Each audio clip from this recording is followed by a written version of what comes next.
आज का video uncomfortable होगा, थोड़ा कड़वा होगा, शायद कुछ लोगों को लगेगा कि यह अटैक है, बट मुझे फर्क नहीं पड़ता क्योंकि इंडियन ई स्पोर्ट्स को जो रियलिटी सुननी चाहिए वह कोई बोलता ही नहीं। सच ये है, इंडियन ई स्पोर्ट्स का बिगेस्ट प्रॉब्लम ओपोनेंट्स नहीं है, इंडियन प्लेयर्स खुद ही हैं। लग्जरी लाइफस्टाइल का craze, high end devices, boot camps, salaries, fame, सब कुछ मिलता है और प्लेयर्स कहते हैं पैशन, बट जो दिखता है वह पैशन नहीं, वह कंफर्ट जोन है। इंडियन सर्किट में team OG and true reapers domination दिखाते हैं, हम हाइप करते हैं, पर ग्लोबल स्टेज पे टॉप 7 में भी जगह नहीं। तो फिर रिप्रेजेंटेशन का मतलब क्या रह जाता है? जर्सी, फ्लाइट और इंस्टाग्राम पोस्ट्स या actual performance? Players future, backup plan और कंफर्ट जोन के पीछे भागते हैं, पर गेम प्ले और डिसिप्लिन के पीछे नहीं। स्किल और कंसिस्टेंसी ग्लोबल लेवल पे प्रूव होती है, इंडियन लेवल पे नहीं। पर ये बात एक्सेप्ट करने की हिम्मत किसी में नहीं। इंटरनेशनल प्लेयर्स को देखो, उनका डिफरेंस सिर्फ एम में नहीं है, उनका डिसिप्लिन अलग लेवल का है। Daily routine fixed, VOD reviews mandatory, mindset strong, ego zero, coach की बात फाइनल। और इंडिया में कोच की रेस्पेक्ट ही नहीं। एक्स 8 बिट कोच अयन ने खुद बोला है कि इंडियन प्लेयर्स कोच को सीरियसली नहीं लेते। जहां कोच की वैल्यू जीरो हो, वहां वर्ल्ड क्लास रिजल्ट कैसे आएगा? और एक और बड़ा डिफरेंस आईजीएल्स का। इंटरनेशनल सीन में टॉप आईजीएल्स जैसे डीओके, साइलस,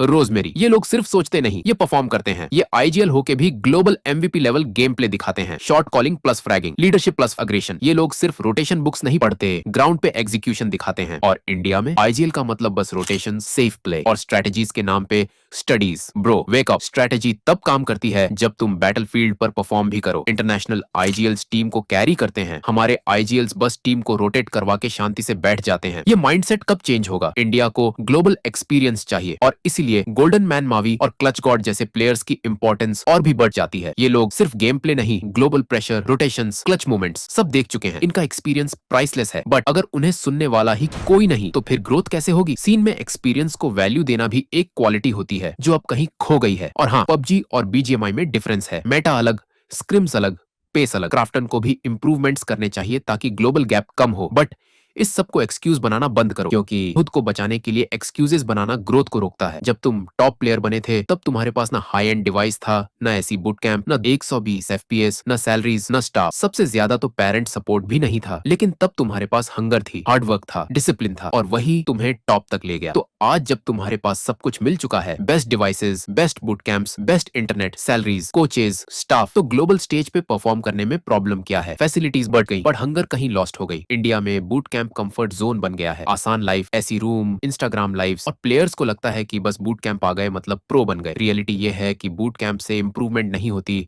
माइंडसेट से होती है। इंटरनेशनल प्लेयर्स रोज 8 से 10 घंटे डिसिप्लिन के साथ ग्राइंड करते हैं। इंडिया में 4 घंटे स्क्रिम्स खेल लिया एंड देन बहुत हो गया, फिर बोलते ग्लोबल लेवल टफ है। टफ नहीं, तुम प्रिपेयर्ड नहीं, देश का नाम फेल होता है। और सबसे dangerous problem ego. Indian sports का सबसे बड़ा एनिमी ईगो ही है। प्लेयर्स की लड़ाई, ऑग्स की राइवलरी, फैन पेजेस की टॉक्सिसिटी, सब जगह फाइट, बस इंप्रूवमेंट कहीं नहीं। जब प्लेयर ईगो में जीतता है तब कंट्री हार जाती है। वर्ल्ड स्टेज पे जब इंडिया परफॉर्म नहीं करता तब टीम फेल नहीं होती, देश का नाम फेल होता है। अगर तुम इंडियन जर्सी पहने हो तो तुम सिर्फ एक ऑर्ग नहीं, तुम इंडिया रिप्रेजेंट कर रहे हो। तो ग्राइंड लोकल फेम के लिए क्यों, ग्लोबल ग्लोरी के लिए क्यों नहीं? लग्जरी टेम्पररी है, सैलरी टेम्पररी है, फेम टेम्पररी है, लेकिन लेगेसी वह परमानेंट होती है। इंडिया के पास टैलेंट बहुत है पर डिसिप्लिन कम है, माइंडसेट वीक है, एटीट्यूड गलत है। इंडियन ई स्पोर्ट्स को नॉक नहीं, एक स्लैप की जरूरत है। इसीलिए सुन लो क्लियरली, कोच को रेस्पेक्ट दो, ईगो ड्रॉप करो, एक्सक्यूजेस बंद करो। आईजीएल हो तो फ्रैगिंग रिस्पॉन्सिबिलिटी लो, स्ट्रेटजीज के पीछे मत छुपो, बैटलफील्ड पे परफॉर्म करो। ग्लोबल एक्सपीरियंस वालों को इंपॉर्टेंस दो, हार्डवर्क